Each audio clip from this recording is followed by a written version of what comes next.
જોઈ રહ્યા છો વડોદરા 24 અવર્સ ન્યૂઝ ચેનલ। હવે જોઈએ અગત્યના સમાચાર। વડોદરા મ્યુનિસિપલ કોર્પોરેશન હસ્તકના કમાટીબાગ ખાતે સંકલ્પ ભૂમિની બાજુમાં 1974માં બનેલો બાળ સ્નાનાગાર વર્ષોથી બંધ હાલતમાં। વડોદરા મ્યુનિસિપલ કોર્પોરેશન હસ્તકના કમાટીબાગ ખાતે સંકલ્પ ભૂમિની બાજુમાં 1974માં બનેલો બાળ સ્નાનાગાર વર્ષોથી બંધ હાલતમાં છે અને હાલ તે કચરાથી ભરાયેલો છે।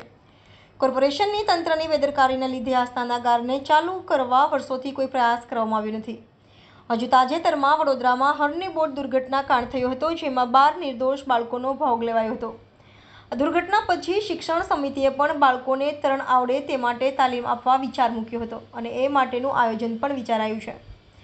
વડોદરા કોર્પોરેશનના વર્ષ 2024-25ના બજેટને મંજૂર કરતી વખતે વિરોધ પક્ષ કોંગ્રેસ દ્વારા પણ જે દરખાસ્ત મુકાઈ હતી તેમાં એક દરખાસ્ત એવી હતી કે વડોદરા શહેરના દરેક વોર્ડમાં એક નાની સાઇઝનો સ્વિમિંગ પુલ બનાવવામાં આવે, જ્યાં બાળકોને સ્વિમિંગ શીખવા માટેની વ્યવસ્થા હોય અને આના માટે બજેટમાં 3 કરોડની જોગવાઈ કરવા સૂચવ્યું હતું।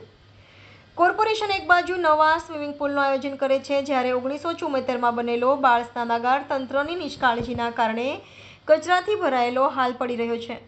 એક સામાજિક કાર્યકરના કહેવા અનુસાર કોર્પોરેશનના શહેરના બીજા મોટા સ્વિમિંગ પુલનું મેન્ટેનન્સ કરતું હોય તો પછી નાના બાળકોને સ્વિમિંગ શીખવી શકાય, તે માટે આ સ્નાનાગારને ચાલુ કરવામાં શો વાંધો હોઈ શકે તેવો સવાલ ઉઠાવ્યો છે। બાળક નાનપણથી જો સ્વિમિંગ શીખે તો હરની બોટકાંડ જેવી કોઈ પરિસ્થિતિ સર્જાય તો સ્વિમિંગ કરીને પોતાનો અને બીજાનો પણ જીવ બચાવવામાં મદદરૂપ થઈ શકે એમ તેમણે કહ્યું હતું।